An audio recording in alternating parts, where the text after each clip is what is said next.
ಸಂಬಂಧಪಟ್ಟಂತಹ ಮೊರಾರ್ಜಿ ದೇಸಾಯಿ 2018ರ ನೈಜ ಪ್ರಶ್ನೆ ಪತ್ರಿಕೆಯನ್ನು ಅಧ್ಯಯನ ಮಾಡೋಣ. ಈ ನೈಜ ಪ್ರಶ್ನೆ ಪತ್ರಿಕೆ ಅಧ್ಯಯನ ಮಾಡುವುದರಿಂದ ಅಂದರೆ 2018ರಲ್ಲಿ ನಡೆದಂತಹ ಮೊರಾರ್ಜಿ ದೇಸಾಯಿ ಎಂಟ್ರನ್ಸ್ ಎಕ್ಸಾಮ್ ಏನು ನಡೆದಿತ್ತು ಆ ಒಂದು ಪ್ರಶ್ನೆ ಪತ್ರಿಕೆಯಲ್ಲಿ ಬಂದಂತಹ ಇಂಗ್ಲೀಷ್ ವಿಭಾಗವನ್ನು ಈ ದಿನ ಅಧ್ಯಯನ ಮಾಡ್ತಾಯಿದ್ವಿ. ಸೊ ಈ ಒಂದು ಟಾಪಿಕ್ ಅಧ್ಯಯನ ಮಾಡೋದ್ರಿಂದ 2020 ಮತ್ತು 2021ರಲ್ಲಿ ನಡೆಯಬಹುದಾದಂತಹ ಈ ಮೊರಾರ್ಜಿ ದೇಸಾಯಿ ಹಾಗೆ ವಿವಿಧ ವಸತಿ ಶಾಲೆಗಳ ಪರೀಕ್ಷೆಗಳಿಗೆ ಸಹಾಯ ಆಗ್ತದೆ. ಅದರ ಜೊತೆಗೆ ಇನ್ನೂ ಬೇರೆ ಬೇರೆ ಪರೀಕ್ಷೆಗಳಿಗೂ ಕೂಡ ಈ ಒಂದು ಇಂಗ್ಲೀಷ್ ಗ್ರಾಮರ್ ಆಗುವುದು ಅಥವಾ ಈ ಕಂಟೆಂಟ್ ಹೆಲ್ಪ್ ಆಗ್ತದೆ ಅಂತ ಹೇಳ್ತಾ ಸೊ ಮೊದಲನೇ ಪ್ರಶ್ನೆ ಪ್ರಾರಂಭ ಮಾಡ್ತಾಯಿದ್ದೀನಿ. ಸೊ ನೋಡಿಲಿ, ಮೊದಲನೇ ಪ್ರಶ್ನೆ ಇದೆ, the common speech sound in the words. ನೋಡ್ರಿ ಹೆಂಗಿದೆ, the common speech sound in the words upon must until and result is ಅಂತ ಕೇಳಿದಾನೆ. So what is the common alphabet or common word ಅಂತ ಕೇಳಿದಾನೆ. So in this five words are there here as upon must until result. So in this have which is a common word ಅಂತ ಕೇಳಿದಾನೆ. So ನೋಡಿರಿ, ಇದರಲ್ಲಿ common ಆಗಿ ಬಂದಂತಹ word ಇಲ್ಲಿ options ಕೊಟ್ಟಿದ್ದಾನೆ. ಓ ಕೊಟ್ಟಿದ್ದಾನೆ, ಎ ಕೊಟ್ಟಿದ್ದಾನೆ, ಓ ಕೊಟ್ಟಿದ್ದಾನೆ, ಹಾಗೆ ಯು ಕೊಟ್ಟಿದ್ದಾನೆ. ಸೊ ಇಲ್ಲಿ ಎಲ್ಲ ನೋಡಿದಂತಹ ಸಂದರ್ಭದಲ್ಲಿ ನಮಗೆ ಸರಿಯಾದಂಥ ಉತ್ತರ ಯಾವುದು ಅನಿಸುತ್ತಪ್ಪ ಅಂದರೆ ಇಲ್ಲಿ ನೋಡ್ರಿ, ಆಪ್ಷನ್ಸ್ ಎ ಏನಿದೆ ಯು, ಇದು ಸರಿಯಾದಂತಹ ಉತ್ತರ ಆಗತ್ತಾ. Okay, next question you will see.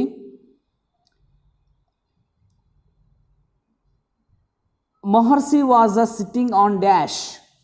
Maharshi was a sitting on dash. Maharshi ಎಲ್ಲಿ ಕೂತಿದ್ದ ಅಂತ ಕೇಳಿದ್ದಾರೆ. ಓಕೆ, ಫಿಲ್ ದ ಬ್ಲ್ಯಾಂಕ್ಸ್ ಕೇಳಿದ್ದಾನೆ. Okay, the blank can be filled by ಅಂತ ಕೇಳಿದ್ದಾರೆ. ಯಾವ ಒಂದು ಶಬ್ದದಿಂದ ತುಂಬಬಹುದು ಅಂತ ಕೇಳಿದ್ದಾರೆ. ಹಾಗಾದರೆ ಇಲ್ಲಿ ಆಪ್ಷನ್ಸ್ ಕೂಡ ಏನು ಕೊಟ್ಟಿದ್ದಾರೆ ಅಂದರೆ ಟ್ರೀ ಅಂತ ಕೊಟ್ಟಿದ್ದಾನೆ, ರಿವರ್ ಬ್ಯಾಂಕ್ ಅಂತ ಕೊಟ್ಟಿದ್ದಾನೆ, ಹಿಲ್ ಸೈಡ್, ಸ್ಟೋನ್ ಅಂತ ಕೊಟ್ಟಿದ್ದಾನೆ. ಸೊ ಇಲ್ಲಿ ಸರಿಯಾದಂಥ ಉತ್ತರ ಏನಪ್ಪ ಅಂದರೆ hill side. Maharshi was sitting on hill side. ಆತ ಹಿಲ್ ಸೈಡಲ್ಲಿ ಕುಳಿತುಕೊಂಡಿದ್ದ ಅನ್ನೋದನ್ನು ನಾವು ಪಾಠದಲ್ಲಿ ಓದ್ತೀವಿ, ಹೌದಾ?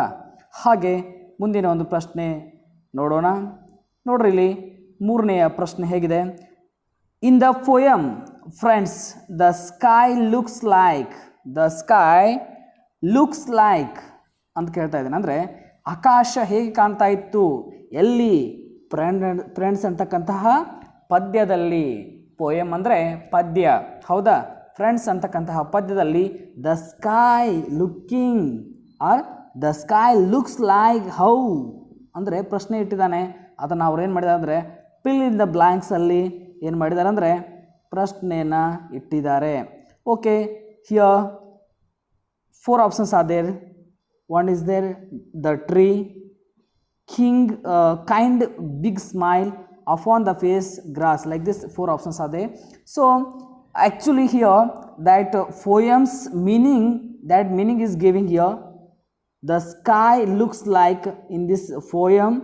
ನೋಡಿ, ಈ ಪದ್ಯದಲ್ಲಿ ಮಾತ್ರ ನಾವು ಫ್ರೆಂಡ್ಸ್ ಅಂತಕ್ಕಂತಹ ಪೋಯಮ್ದಲ್ಲಿ ಮಾತ್ರ ದ ಸ್ಕೈ ಲುಕ್ಸ್ ಲೈಕ್ ಅಂತ ಇದ್ದೀವಿ. ನಾವು ಕಾಮನ್ ಆಗಿ ದ ಸ್ಕೈ ಲುಕ್ಸ್ ಲೈಕ್ ಅಂದರೆ ಬ್ಲೂ ಅಂದ್ಬಿಡ್ತೀವಿ. Okay, the sky looks like blue or ಹೀಗೆ ಹೇಳ್ತೀವಿ, ಕ್ಲೌಡ್ಲಿ ಅಂತ ಹೇಳ್ತೀವಿ ಕೆಲವು ಸರ್ತಿ, ಹೌದಾ? ಆದರೆ ಸರಿಯಾದಂಥ ಉತ್ತರ ಈ ಒಂದು 4 ಆಪ್ಷನ್ಸಲ್ಲಿ ಏನಪ್ಪ ಅಂದರೆ ಕೈಂಡ್ ಬಿಗ್ ಸ್ಮೈಲ್ ಅಂತ ಹೇಳ್ತಾರೆ.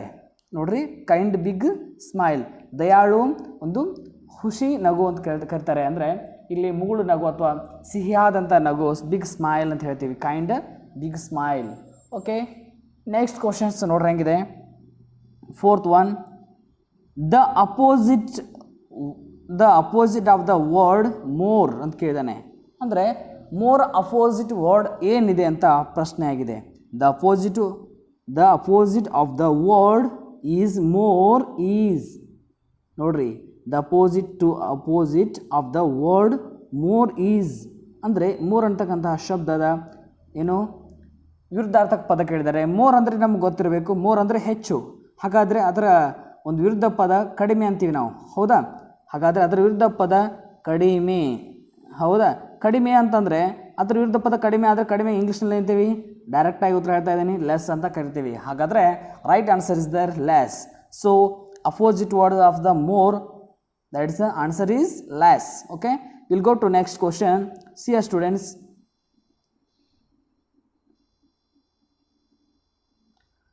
Okay, fifth one, select the correct meaningful sentence ಅಂತ ಕೇಳಿದ್ದಾರೆ. Select the correct meaningful sentence. See here, like these questions are coming every year in the exams. Okay, see, first one is there, A, Maharshi Ramana was says ಅಂತ ಕೇಳಿದ್ದಾರೆ. was Ramana says ಮಹರ್ಷಿ ಅಂತ ಹೇಳಿದ್ದಾರೆ. Ramana Maharshi was says ಅಂತ ಹೇಳಿದ್ದಾರೆ. ಅದೇ ಥರನಾಗಿ was Ramana Maharshi says ಅಂತ ಹೇಳಿದ್ದಾರೆ. ಸೊ ಹಾಗಾದ್ರೆ ಇಲ್ಲಿ ಸರಿಯಾದಂಥ ಉತ್ತರವನ್ನು ನಾವು ಆರಿಸೋದು ಬಹಳಷ್ಟು ಈಸಿ ಅನಿಸುತ್ತೆ. ಯಾಕಂದರೆ ಸಿ ಆನ್ಸರ್ ಏನಿದೆ, Ramana Maharshi was a sage, it is a meaningful sentence. That's why right answer is C. So we'll go to next one, that is a sixth. Okay, we will go to next one, sixth one. Question is there, the identify the correct sequence of the event ಅಂತ ಕೇಳಿದ್ದಾರೆ. Okay, ಇವುಗಳಲ್ಲಿ ಸರಿಯಾದಂತಹ sequence ಅಥವಾ event ಯಾವುದಿದೆ ಅಂತ ಕೇಳಿದ್ದಾನೆ ಪ್ರಶ್ನೆನ. So ನೋಡ್ರಿ, ಅಂದರೆ ಸರಿಯಾಗಿ ಈ ಅಷ್ಟು ಅಂದರೆ 4 ಲೈನ್ಗಳನ್ನು ಏನು ಇವತ್ತು 4 ಸೆಂಟೆನ್ಸ್ಗಳನ್ನು ಇಲ್ಲಿ ಕೊಟ್ಟಿದ್ದಾನೆ. ಈ 4 ಸೆಂಟೆನ್ಸ್ನ ಕರೆಂಟ್ ಸೀಕ್ವೆನ್ಸ್ ಅಂದರೆ ಈ ಹೊಂದಿಸಿ ಬರೆಯಿರ್ತಾರೆ, ಅಂದರೆ ಹಂತ ಹಂತವಾಗಿ ಅಥವಾ ವಾಕ್ಯದ ನಂತರ ವಾಕ್ಯ, ಅಂದರೆ ಸರಳ ವಾಕ್ಯ. ಅಂದರೆ ಇಲ್ಲಿ ಶಬ್ದ ವಾಕ್ಯಗಳು ಅರ್ಥಗರ್ಭಿತವಾಗಿ ಕೊಡಬೇಕು. ಅಂದರೆ ಈಗ ಒಂದಾದ ನಂತರ ಒಂದು ವಾಕ್ಯಗಳು ಬರುವಂತಿರಬೇಕು, ಜೊತೆಗೆ ಅದು ಪಾಠಕ್ಕೆ ಪೂರಕವಾಗಿ ಈ ಅರ್ಥಕ್ಕೆ ಪೂರಕವಾಗಿರಬೇಕು. ಹೀಗೆ ಅದಕ್ಕೆ ಸೀಕ್ವೆನ್ಸ್ ಅಂತ ಹೇಳ್ತೀವಿ ನಾವು ಅದಕ್ಕೆ. ಓಕೆ, ಅಂದರೆ ಹೊಂದಿಸಿ ಬರೆಯಿರಿ ಅಥವಾ ಕಾಲಾನುಕ್ರಮದಲ್ಲಿ ಬರೆಯಿರಿ ಅಂತ ಹೇಳ್ತೀವಲ್ಲ ಹಾಗೆ. ಹಾಗಾದ್ರೆ ನೋಡಿರಿ, ಇಲ್ಲಿ ನೇರವಾಗಿ ಜಾಸ್ತಿ ಟೈಮ್ ತೊಗೊಳ್ದೆ ಉತ್ತರ ಹೇಳ್ಬಿಡ್ತೀನಿ. ಸರಿಯಾದ ಉತ್ತರ ಏನಪ್ಪ ಅಂದರೆ ಇಲ್ಲಿ ಎ ಆಗಿದೆ. ಅಂದರೆ ಎ ಅಂದ್ರೇನು, ಇಲ್ಲಿ ಎದಲ್ಲಿ ಮಾತ್ರ 4 ಇದ್ದಾವೆ. ಯಾವುದು? ಐ ಅಂತಿದೆ. Okay, I. The school bell rings Lucy and Nitin are returning from home. Right, ಇಲ್ಲಿ ಮತ್ತೆ ನೋಡಿರಿ, ನಾವೇನು ಮಾಡ್ತೀವಿ, ಸೀರಿಯಲ್ ಆಗಿ 3ನೇದು ಬಿಡ್ತೀವಿ. ರೈಟ್, ಹೌದಾ? ನೋಡಿರಿ, ಒಂದೊಂದು ಸರ್ತಿ ಹೇಳ್ತಾ ಇದ್ದೀನಿ, ಇಲ್ಲಿ ನಾವು ಸರಿಯಾದಂಥ ಉತ್ತರ ಎ ಆಯ್ಕೆ ಮಾಡಿದ್ದೀನಿ. ಎದಲ್ಲಿ ಇವು 4 ಬರ್ತಾವೆ. ಹೌದಾ? ಅಂದರೆ ಸೀಕ್ವೆನ್ಸ್ ಅಂದರೆ ಈ ಕಾಲಾನುಕ್ರಮದಲ್ಲಿ ಬರಿಬೇಕಂತಂದರೆ ಫಸ್ಟ್ ಫೈಲ್ ಏನಂದರೆ ದ ಸ್ಕೂಲ್ ಬೆಲ್ಸ್ ರಿಂಗ್, ಅಂದರೆ ಸ್ಕೂಲ್ ಗಂಟೆ ಬಾರಿಸಿದ ನಂತರ Lucy and Nitin are returning from home. ಅವರಿಬ್ಬರು ಕೂಡ ಏನು ಮಾಡ್ತಾರೆ ಅಂದರೆ ಶಾಲೆಯಿಂದ ಮನೆಗೆ ಬರ್ತಾರೆ, ಅಂದರೆ ಮನೆಗೆ ಬರ್ತಾರೆ. ಸೊ ನಂತರ ಏನಾಗ್ತದೆ ಅಂದರೆ ಇಲ್ಲಿ they see man walks with his pet dog, ಇದು ಬರೋಂಗಿಲ್ಲ.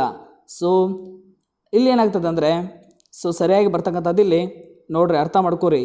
3ನೇದು ಏನಿದೆ, they see a man ವಾಲ್ಕ್ with his pet dog. ಅವ್ರು ಹೊರಗೆ ಶಾಲೆಯಿಂದ ಬರುವಂಥ ಸಂದರ್ಭದಲ್ಲಿ ದೇ ಆರ್ ಆ ಸಿ, ಅಂದರೆ ಅವರು ನೋಡ್ತಾ ಇದ್ದಾರೆ ಏನು, walking with his pet dog. ಒಬ್ಬ ಮನುಷ್ಯ ನಾಯಿ ಜೊತೆ ಹೋಗೋದು ನೋಡ್ತಾ ಇದ್ದಾನೆ. ನಂತರ ಲೂಸಿ ರಿಮೆಂಬರ್ಸ್ ರಮಣ ಮಹರ್ಷಿ. ರೈಟ್, ಲೂಸಿ ರಿಮೆಂಬರ್ಸ್ ರಮಣ ಮಹರ್ಷಿ, ಇದು ಅಂದರೆ ಸರಿಯಾಗಿದೆ ಎ ಆಪ್ಷನ್ಸು. ಅದೇ ನಾವೇನಾದರೂ ಇಲ್ಲಿ ಬಿ ಆಪ್ಷನ್ಸ್ ತೆಗೆದುಕೊಂಡಾಗ ನೋಡ್ರಿ, ಇದು ಫಸ್ಟ್ ಏನಾಗುತ್ತೆ, Lucy and Nitin returning from home ಆಗ್ತದೆ. ನೆಕ್ಸ್ಟ್ ಥರ್ಡ್ ಒನ್ ಇಲ್ಲಿ ಆನ್ಸರ್ ಕೊಡ್ತಾನೆ. ನೆಕ್ಸ್ಟ್ ಐ 3ನೇಕಿದೆ ದ ಸ್ಕೂಲ್ ರಿಂಗ್ಸ್, ಅಂದರೆ ಅವ್ರ ಮನೆಗೆ ಬಂದಾಗ ಸ್ಕೂಲ್ ರಿಂಗ್ ಹೊಡೆದು, ಅಂದರೆ ಶಾಲೆ ಗಂಟೆ ಬಾರಿಸಿದ್ರೆ ಏನು ಉಪಯೋಗ ಅಂತ ಕೇಳ್ತಾರೆ. ಅದಕ್ಕೆ ಉತ್ತರ ಸರಿಯಾಗಿ ಇರ್ತಕ್ಕಂಥದ್ದು ಎ ಅಂತ ನೆನ್ಪಿಡ್ಬೋರಿ. ಓಕೆ, ನೋಡ್ರಿ, ಮತ್ತೊಂದು ಪ್ರಶ್ನೆ ಇಲ್ಲಿ ಬರ್ತದೆ, 7ನೇ ಪ್ರಶ್ನೆ. The meaningful of the word certain ಅಂತ ಕೇಳಿದಾನೆ. The meaningful of the word certain ಅಂತ ಕೇಳಿದ್ದಾರೆ. ಸರ್ಟನ್ ಅಂತಂದರೆ ಏನು ಅಂತ ಕೇಳಿದಾನೆ. ಸೊ ಇಲ್ಲಿ 4 ಉತ್ತರಗಳಿದೆ. ಸರ್ಟನ್ ಅಂದರೆ ಶೋರ್ ಅಂತಂದ ಅರ್ಥ. ಹೌದು, ನಿಜವಾಗಿಯೂ, ಖಂಡಿತವಾಗಿಯೂ, ನಿಜ, ಸತ್ಯ ಅಂತಕ್ಕಂತಹ ಮಾತನ್ನು ಶ್ಯೂರ್ ಅಂತಕ್ಕಂತಹ ವರ್ಡನ್ನು ಸರ್ಟನ್ ಅಂತಕ್ಕಂಥದ್ದು ತಿಳಿಸಿಕೊಡ್ತದೆ. ಓಕೆ, ನೋಡಿರಿ, ನೆಕ್ಸ್ಟ್ ಕ್ವಶನ್ ನೋಡ್ತಾ ಇದ್ದೀನಿ. 8ನೇ ಪ್ರಶ್ನೆ. The plural form of the community is. ಕಮ್ಯುನಿಟಿಯ ಅಂತಕ್ಕಂತಹ ಈ ಶಬ್ದದ ಪ್ಲೂರಲ್ ಫಾರ್ಮ್ ಅಂದರೆ ಬಹುವಚನ ರೂಪ. ಓಕೆ, ಪ್ಲೂರಲ್ ಅಂದರೆ ಬಹುವಚನ ಅಂತ ಹೇಳ್ತೀವಿ, ಬಹುವಚನ. ಓಕೆ, ನೆನ್ಬಿಡ್ಬೇಕು ಬಹುವಚನ ಅಂತೇಳಿ. ಹಾಗಾದರೆ ಪ್ಲೂರಲ್ ಫಾರ್ಮ್ ಆಫ್ ಕಮ್ಯುನಿಟಿ ಅಂತ ಕೇಳಿದಾನೆ. ಹಾಗಾಗಿ ಕಮ್ಯುನಿಟಿ ಅಂತಕ್ಕಂಥದ್ದು ಕಮ್ಯುನಿಟೀಸ್ ಆಗ್ತದೆ. ಏನಾಗ್ತದೆ? ಕಮ್ಯುನಿಟೀಸ್. ನೋಡ್ರಿ, ಆ ಸ್ಪೆಲ್ಲಿಂಗ್ ಕೂಡ ಕೇಳಿರ್ತಾನೆ. COMMUNITES ಅಂತ ಕೊಟ್ಟಿದ್ದಾನೆ. TIES ಕಮ್ಯುನಿಟೀಸ್ ಅಂತ ಕೊಟ್ಟಿದ್ದಾನೆ. ಸೊ ಇದು ಸರಿಯಾದಂಥ ಉತ್ತರ ಆಗ್ತದ. ಓಕೆ, ಇಲ್ಲಿ ಇನ್ನು ಉಳಿದಂತಹ ಉತ್ತರಗಳಿದಾವಲ್ಲ ಅವೆಲ್ಲ ತಪ್ಪಾಗಿರ್ತಕ್ಕಂತಹ ಉತ್ತರಗಳು. ಓಕೆ, ಸೊ ನೋಡಿರಿ, ಇನ್ನು ನವೋದಯ ಮತ್ತು ಸೈನಿಕ ಶಾಲೆ ಮೊರಾರ್ಜಿ ದೇಸಾಯಿ ಶಾಲೆಗಳಿಗೆ ಸಂಬಂಧಪಟ್ಟಂತೆ ನಮ್ಮ ಜ್ಞಾನ ಜ್ಯೋತಿ ನವೋದಯ ಕೋಚಿಂಗ್ ಸೆಂಟರ್ನವರು ಸುಮಾರು 10 ವರ್ಷಗಳಿಂದ ಕೋಚಿಂಗ್ ಕ್ಲಾಸಸ್ ಮಾಡ್ತಾಯಿದ್ವಿ. ಸೊ ಯಾರಾದರೂ ಅಡ್ಮಿಷನ್ ಪರ್ಪಸ್ಸು ಅಥವಾ ಮತ್ತು ಯಾವುದಾದ್ರೂ ಮಾಹಿತಿ ಸಲುವಾಗಿ ಏನಾದರೂ ಮಾಹಿತಿ ಬೇಕಾದರೆ ಈ ನಮ್ಮ ಜ್ಞಾನ ಜ್ಯೋತಿ ನವೋದಯ ಕೋಚಿಂಗ್ ಸೆಂಟರ್ 9916220408ಗೆ ಸಂಪರ್ಕಿಸಿರಿ ಅಂತ ಹೇಳ್ತಾ, ನಮ್ಮ ಕೋಚಿಂಗ್ ಸೆಂಟರ್ ಇರ್ತಕ್ಕಂತಹ ಜಿಲ್ಲೆ ಬೆಳಗಾವಿ, ತಾಲೂಕು ಕಿತ್ತೂರು. ಓಕೆ, ಚನ್ನಮಣೆ ಕಿತ್ತೂರಿನ ಬೆಳಗಾವಿ ಜಿಲ್ಲೆಯಲ್ಲಿದೆ. ಸೊ ಆದಷ್ಟು ಇಷ್ಟ ಇದ್ದಂಥವರು ಕಾಂಟ್ಯಾಕ್ಟ್ ಮಾಡ್ಬೋದು. ಓಕೆ, ಈಗ ಮುಂದಿನ ಒಂದು ಹಂತಕ್ಕೆ ಹೋಗೋಣ. ಅದು ಮುಂದಿನ ಪ್ರಶ್ನೆ ಯಾವುದಪ್ಪ ಅಂದರೆ 9ನೇ ಪ್ರಶ್ನೆ ನೋಡ್ತಾ ಹೋಗೋಣ. ಓಕೆ, ನೋಡ್ರಿ ಹೆಂಗಿದೆ.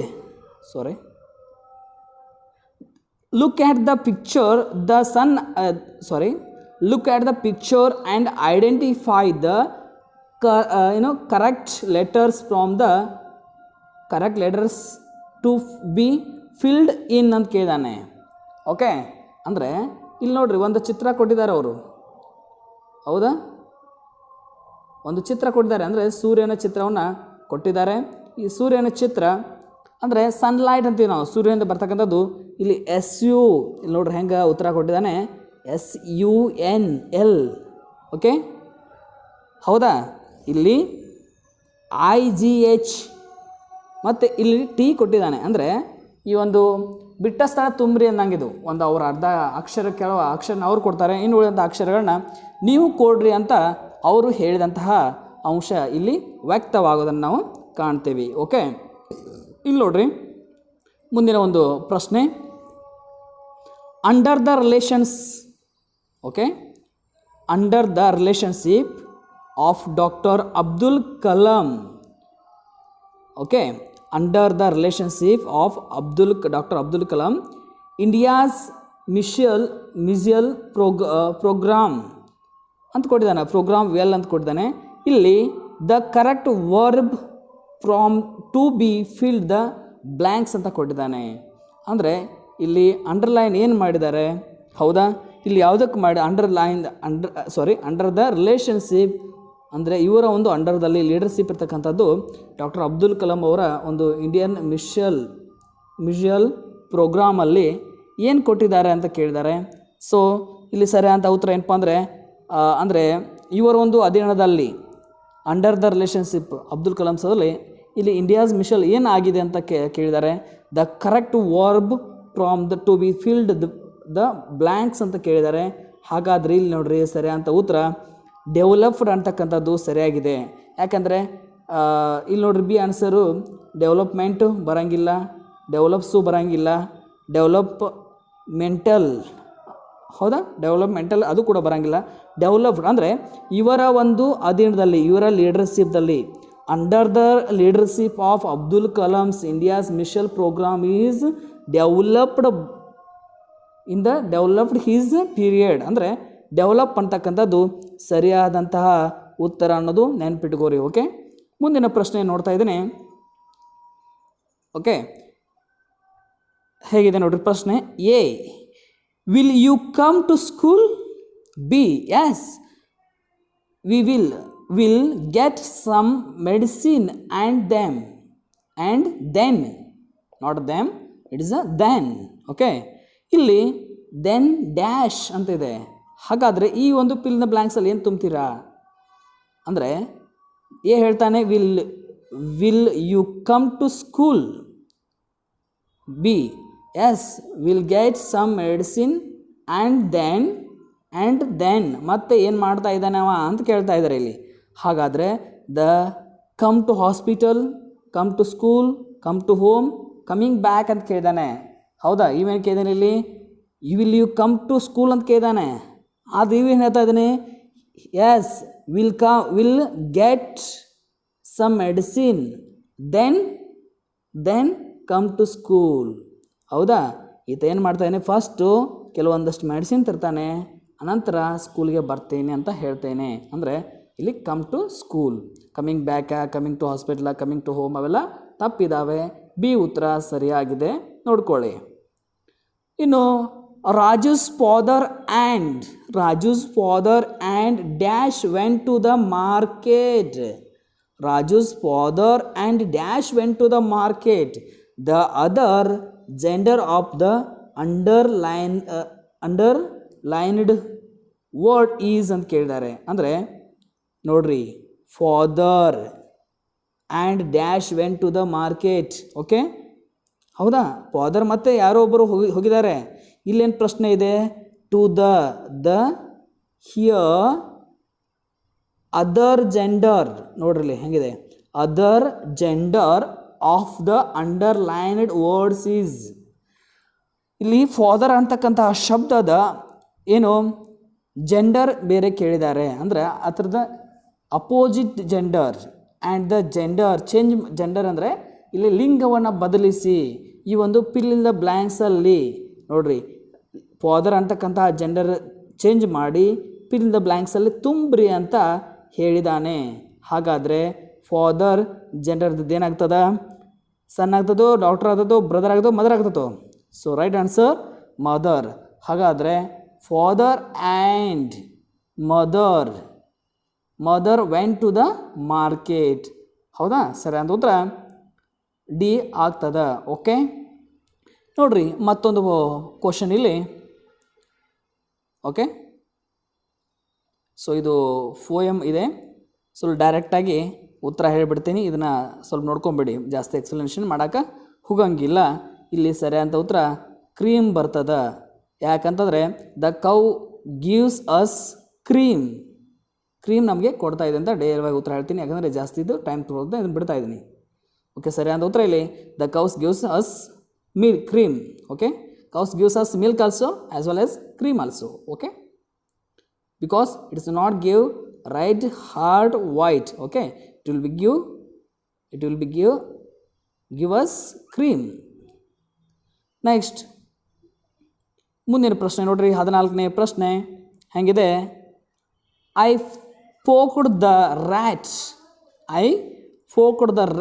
dash stick ಅಂತ ಕೇಳಿದ್ದಾರೆ. ಇಲ್ಲಿ ಈ ಫೋಕ್ಡ್ ದ ರ್ಯಾಕ್ ಏನು ಯಾವ ಥರನಾಗಿ ಫೋಕಡ್ ಆಗಿದೆ ಅಂತ ಕೇಳಿದ್ದಾರೆ. ಸೊ ನೋಡಿ, the suitable word to the complete the sentence. ಈ ಒಂದು ಶಬ್ದ ಇಲ್ಲಿ ಈ ಒಂದು ಫಿಲ್ ಇನ್ ದ ಬ್ಲ್ಯಾಂಕ್ಸಲ್ಲಿ ಯಾವ ಶಬ್ದವನ್ನು ಸರಿಯಾಗಿ ತುಂಬಬಹುದು ಅಂತ ಕೇಳಿದ್ದಾರೆ. ಸೊ ಇಲ್ಲಿ ಉತ್ತರಗಳು ಹಿಂಗಿದ್ದಾವೆ. ಟು, ವಿತ್, ಇನ್, ಆನ್ ಅಂತಿದೆ. ಸೊ ಹಾಗಾದರೆ I poked the rat with a stick. ಇಲ್ಲಿ ವಿತ್ ಬರ್ತದ. ಓಕೆ, ವಿತ್ ಅ ಸ್ಟಿಕ್ ಅಂದರೆ ಬಿ ಉತ್ತರ ಸರಿಯಾಗಿದೆ. ಅರ್ಥ ಮಾಡ್ಕೊಳ್ಳಿ. ಓಕೆ, ಯಾಕಂದರೆ I poked the rat a stick. ಆ ರ್ಯಾಟನ್ನು ಹೊಡಿತಾ ಇದ್ದೀವಿ ಅಥವಾ ರ್ಯಾಟನ್ನು ಮಲಗಿಸ್ತಾ ಇದ್ದೀವಿ, ರ್ಯಾಟನ್ನು ಸಾಯಿಸ್ತಾ ಇದ್ದೀವಿ, ರ್ಯಾಟನ್ನು ಓಡಿಸ್ತಾ ಇದ್ದೀವಿ. ಹೀಗೆ ಯಾವುದೇ ಏನೋ ಬಂದರೂ ಕೂಡ ಯಾತ್ರಿಂದ ಮಾಡ್ತಾಯಿದ್ರಿ? With a stick. ಓಕೆ, ನೋಡ್ರಿ ಮುಂದಿನ ಪ್ರಶ್ನೆ 15ನೇ ಪ್ರಶ್ನೆ ನೋಡ್ರಿದು. Iron the silent letter in this word ಅಂತ ಕೇಳಿದಾನೆ. ಐರಾನ್ ಅಂತಕ್ಕಂತಹ ವರ್ಡ್ದಲ್ಲಿ ಸೈಲೆಂಟ್ ಲೆಟರ್ ಯಾವುದಿದೆ? ನಿಮ್ಗೆ ಈಗಾಗಲೇ ಸೈಲೆಂಟ್ ಲೆಟರ್ ಬಗ್ಗೆ ಟೀಚ್ ಮಾಡಿದೆ. So silent letter is there here. ಯಾವ್ದು ನೋಡಿ? ಎ ಐ ಇದೆ, ಬಿ ಆರ್ ಇದೆ, ಸಿ ಓ ಇದೆ, ಡಿ ಓ ಇದೆ. ಹಾಗಾದರೆ ಐರಾನ್ ಯಾವುದಿರ್ಬೋದು? ಗೆಸ್ ಮಾಡಿ ನೋಡೋಣ, ಕಮೆಂಟ್ ಮಾಡ್ತೀರಾ?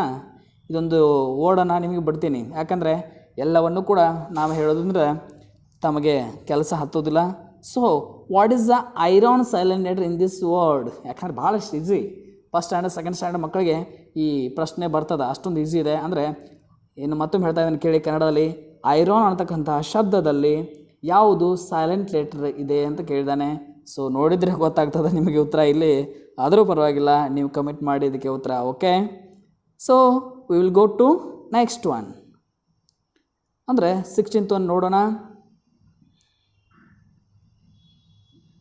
16ನೇ ಪ್ರಶ್ನೆ ಕೂಡ ಸಾಕಷ್ಟು ದೊಡ್ಡದಿರೋದ್ರಿಂದ ನೇರವಾಗಿ ಇಲ್ಲಿ ಅದನ್ನು ಶಾರ್ಟ್ ಮಾಡಿ ತಮಗೆ ಸ್ವೀಟಾಗಿ ನೇರವಾಗಿ ಆನ್ಸರ್ ಕೊಡ್ತಾಯಿದ್ದೀನಿ. ನೋಡಿ, ರೀಡ್ ದ ಗಿವನ್ ಪ್ಯಾರಾಗ್ರಾಫ್ ಅಂತಿದೆ. ಇಲ್ಲಿಂದ ಓದ್ತಾ ಇದ್ದೀನಿ ನಾನು. Read the paragraph read the given paragraph and select the correct answer from the following ಅಂತ ಹೇಳಿದ್ದಾರೆ. The boy wanted ನೋಡ್ರಿ, boy wanted to become ಆ ಮಗುವಿಗೆ ಅಥವಾ ಆ ಹುಡುಗನಿಗೆ ಏನು ಆಗಬೇಕಾಗಿದೆ, ಆತ ಮುಂದೆ ಏನು ಆಗಬೇಕಂತ ಅಂದ್ಕೊಂಡಿದ್ದಾನೆ ಅಂತ ಕೇಳಿದ್ದಾರೆ. As right answer here coachman, driver, runner, man ಅಂತ ಕೇಳಿದ್ದಾರೆ. ಇದು ನೋಡ್ರಿ ಇಲ್ಲಿ ಸರಿಯಾಗಿದೆ. Drive to coach.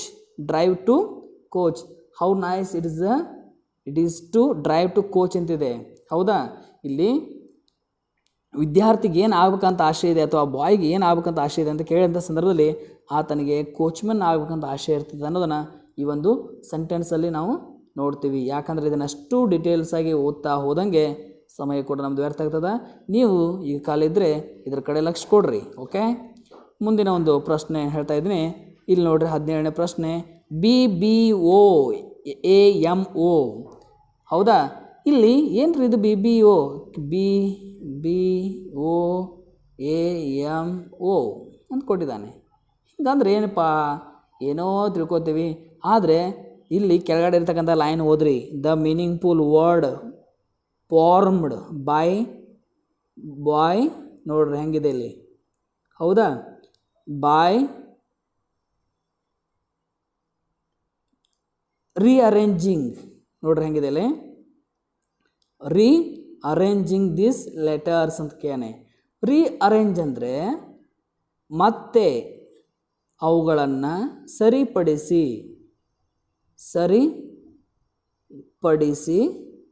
ಬರೆಯುವುದು. ಅರ್ಥ ಆಗ್ತದಾ? ಅಂದರೆ ಯಾವುದೋ ಒಂದು, ಈಗ ನೋಡ್ರಿ ಸ್ವಾತಂತ್ರ್ಯ ಅಂತಕ್ಕಂತಹ ಶಬ್ದವನ್ನು ಹಿಂದೆ ಮುಂದೆ ಕೊಟ್ಟಿರ್ತಾನೆ. ರೀಅರೇಂಜ್ ನೆನ್ಪಿಟ್ಕೋರಿ. ರೀಅರೇಂಜ್ ಬಗ್ಗೆ ಪ್ರತಿಯೊಂದು ಎಕ್ಸಾಮ್ದಲ್ಲಿ ಇರ್ತದೆ. ಅರ್ಥ ಮಾಡ್ಕೊಳ್ಳಿ. ರೀಅರೇಂಜ್ ಸೆಂಟೆನ್ಸಸ್, ರೀಅರೇಂಜ್ ವರ್ಡ್ಸ್ ಕೊಟ್ಟಿರ್ತಾನೆ. ರೀಅರೇಂಜ್ ಅಂದರೆ ಈ ಶಬ್ದಗಳನ್ನು ಅಥವಾ ಈ ಆಲ್ಫಾಬೆಟ್ಸ್ಗಳನ್ನು ಸೇರಿಸಿ ಒಂದು ಶಬ್ದ ಮಾಡು ಅಂತ ಅರ್ಥ. ನೆನಪಿಟ್ಕೊಳ್ಳಿ, ಎಲ್ಲ ಶಬ್ದಗಳನ್ನು ಸೇರಿಸಿ ಒಂದು ಮೀನಿಂಗ್ಫುಲ್ ವರ್ಡ್ ಮಾಡಬೇಕು. ಓಕೆ, ಆ ಮೀನಿಂಗ್ಫುಲ್ ವರ್ಡ್ ಇದರಲ್ಲಿ ಯಾವುದಿದೆ ಅಂತ ಕೇಳ್ತಾನೆ. ಹಾಗಾದರೆ ನೋಡ್ರಿ, ಇಲ್ಲಿ ಬಾಂಬು ಅಂತಕ್ಕಂಥದ್ದು ಏನು, BAMBOO ಬಾಂಬು. ಹೌದಾ? ಬಾಂಬು ನಾವು ಬಿದಿರು ಅಂತೇವೆ ನೋಡ್ರಿ. ಬಾಂಬು ಗಳ ಅಂತ ಇರ್ತೀವಿ ನೋಡಿ, ದೊಡ್ಡದು. ಹೌದಾ? ಅದಕ್ಕೆ ಬಾಂಬು ಅಂತ ಕರಿತೀವಿ. ಸೊ ಇದು ಸಿ ಸರಿಯಾದಂಥ ಉತ್ತರ. ಯಾಕಂದರೆ ಮ್ಯಾಂಗೋನು ಬರೋಂಗಿಲ್ಲ, ಬಂಡಲು ಬರೋಂಗಿಲ್ಲ, ಇದು ಕೂಡ ಮೀನಿಂಗ್ಲೆಸ್ ಆಗ್ತದೆ, ಬರೋಂಗಿಲ್ಲ. Okay, will go to next one. See students, it is a very important 18th one question.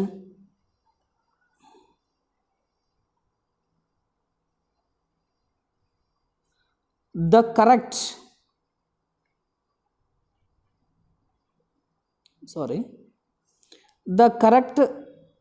placement of the apostrophe ಅಂತ ಕೇಳಿದ್ದಾರೆ. ಅಪೋಸ್ಟ್ರೋಫ್. ಓಕೆ, ಸ್ವಲ್ಪ ಮಿಸ್ಟೇಕ್ ಆಯಿತು, ಅರ್ಥ ಮಾಡ್ಕೊಳ್ಳಿ. ಸ್ವಲ್ಪ ಕಲರ್ಸ್ ಅಡ್ಜಸ್ಟ್ಮೆಂಟಲ್ಲಿ ಸ್ವಲ್ಪ ಹಿಂದೆ ಮುಂದೆ ಆಗ್ತಾಯಿದೆ. ಓಕೆ, ಯಾಕಂದರೆ ಟೈಪಿಂಗ್ ಕಲರ್ಸಲ್ಲಿ ಸರಿಯಾಗಿ ಬರ್ತಾಯಿಲ್ಲ. Okay, no problem. ನೋಡ್ರಿ, ದ ಕರೆಕ್ಟ್ ಪ್ಲೇಸ್ಮೆಂಟ್ ಪೋಸ್ಟ್ಗ್ರಾಫ್ ಅಂತ ಕೇಳಿದಾನೆ. ಅಂದರೆ ಪೋಸ್ಟ್ರೋಫ್ ಅಂತ ಕೇಳಿದಾನೆ. ಅಂದರೆ the correct placement of apostrophe ಅಂತ ಕೇಳಿದಾನೆ. ಅಂದರೆ ಇಲ್ಲಿ ಯಾವುದು ಸರಿಯಾಗಿ ಸಂದರ್ಭಕ್ಕೆ ನಾವು ಏನು ಬಳಸ್ತೀವಿ ಅಂದರೆ ಶಾರ್ಟ್ ಲೆಟರ್ಸ್ ಅಂತ ಕರಿತೀವಿ ನಾವು. ಶಾರ್ಟ್ ಫಾರ್ಮ್ಸ್ ಅಂತ ಕರಿತೀವಿ, ಶಾರ್ಟ್ ಲೆಟರ್ಸ್ ಅಂತ ಕರಿತೀವಿ, ಶಾರ್ಟ್ ಫಾರ್ಮು ಶಾರ್ಟ್ ಲೆಟರ್ಸ್ ಅಂತ ಕರಿತಿರ್ತೀವಿ. ಹಾಗೆ ಇಲ್ಲಿ ಕ್ಯಾನಾಟ್, ಅದೇ ಥರನಾಗಿ ಕಾಂಟು, ಹೀಗೆ ಹಲವು ಶಬ್ದ ವಿ ವಿಲ್ ಅಂತಕ್ಕಂಥದ್ದನ್ನು ಅಂದರೆ ಶಾರ್ಟ್ ಫಾರ್ಮ್ಗಳನ್ನು ಮುಂದಿನ ಒಂದು ಅಧ್ಯಾಯದಲ್ಲಿ ನೋಡ್ತಾ ಹೋಗೋಣ. ಅವುಗಳನ್ನು ಇಲ್ಲಿ ಹೆಂಗೆ ಕೊಟ್ಟಿದ್ದಾನೆ ನೋಡ್ರಿ. 18ನೇ ಪ್ರಶ್ನೆ. ಕೆನಾಟ್ ಅಂತಕ್ಕಂಥದ್ದು ನಾವಿಲ್ಲಿ ಸಿ ಬರೆದು ಎನ್ ಬರೆದು ಅಲ್ಪಸ್ಟಾಪ್ ಕೊಟ್ಟು ಟಿ ಬರ್ತೀವಿ. ಅಂದರೆ ಇದು ಅಪೋಸ್ಟ್ರೋಫ್ ಅಲ್ಲಿ ಸರಿಯಾದಂತಹ ಉತ್ತರ ಆಗಿರ್ತದೆ. ಅಂದರೆ ಇಲ್ಲಿ ಶಾರ್ಟ್ ಫಾರ್ಮ್ ಸರಿಯಾಗಿರ್ತಕ್ಕಂಥದ್ದು ಯಾವುದಪ್ಪ ಅಂದರೆ ಕೆನಾಟ್. ಓಕೆ,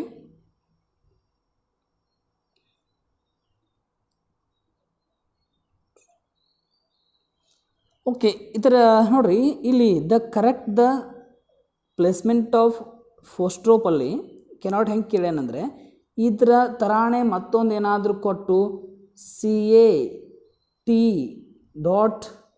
ಕೊಡ್ತಾನೆ ಅಂದರೆ ಇದು ತಪ್ಪು ಅಂತ ಅರ್ಥ ಆಗ್ತದೆ. ಹೀಗೆ ಇಲ್ಲಿ ನೋಡ್ರಿ ಕ್ಯಾಂಟ್ ಕೊಟ್ಟಿದ್ದಾನೆ, ಕೆನಾಟ್ ಇದು ತಪ್ಪು. ಹೀಗೆ ಇದ್ರ ಕುರಿತು ಒಂದು ನೆಕ್ಸ್ಟ್ ಒಂದು ಕ್ಲಾಸಲ್ಲಿ ಶಾರ್ಟ್ ಫಾರ್ಮ್ಗಳನ್ನು ಹೆಂಗೆ ರಚಿಸಬೇಕು, ಅವುಗಳನ್ನು ಹೆಂಗೆ ಓದಬೇಕು, ಹೆಂಗೆ ಬರಿಬೇಕು ಅಂತೇಳಿ ಒಂದು ಕ್ಲಾಸ್ ಮಾಡ್ತದೆ. ಓಕೆ, ಅದ್ರ ಬಗ್ಗೆ ಈಗ ಹೇಳಬೇಕಂತ ಅಂದ್ಕೊಂಡಿದ್ದೆ, ಬಟ್ ಸಮಯ ಆಗೋದಿಲ್ಲ, ಈಗಾಗಲೇ ಸಾಕಷ್ಟು ಸಮಯ ಆಗಿದೆ. ಸೊ ಅದಕ್ಕಾಗಿ ಸ್ವಲ್ಪ ಇಲ್ಲಿ ಟೈಮು ಕೂಡ ವೇಸ್ಟ್ ಆಯಿತು. ಸೊ ಪರವಾಗಿಲ್ಲ. 9th one ನೋಡಿರಿ, 19th one ಏನಿದೆ ಪ್ರಶ್ನೆ?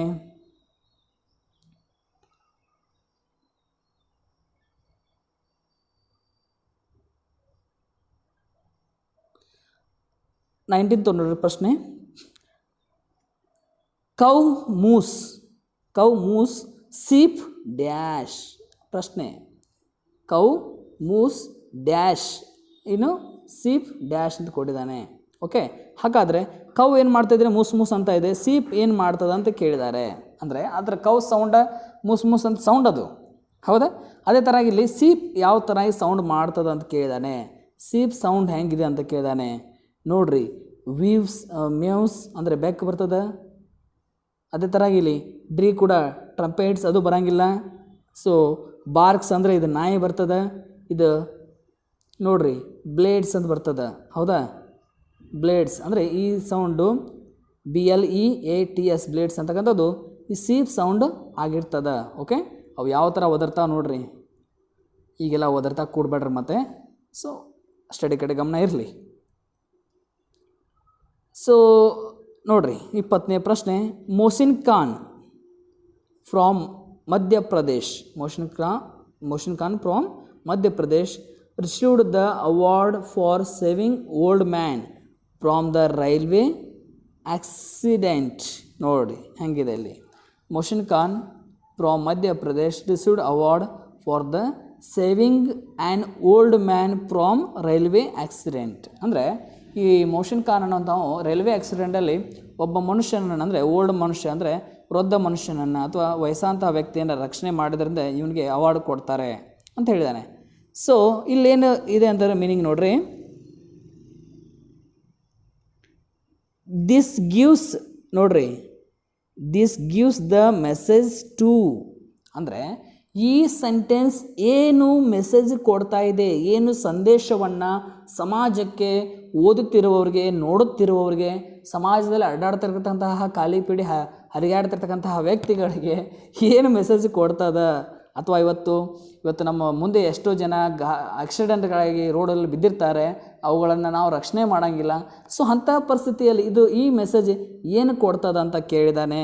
ಹಾಗಾದ್ರೆ ಇಲ್ಲಿ ಹೆಲ್ಪ್ಸ್ ಟು ಅದರ್ ಅಂತಕ್ಕಂಥದ್ದು ಇದೆ ನೋಡಿ, ಎ ಆಪ್ಷನ್ಸ್, ಇದು ಸರಿಯಾಗಿರ್ತಕ್ಕಂಥದ್ದು. ಓಕೆ, ಯಾಕಂದರೆ we will help to others, they will also help to us, because it is a humanity, it is a process of our life, because sometime we are in the dangerous situation, others are some dangerous situation. That's why we must have to help someone.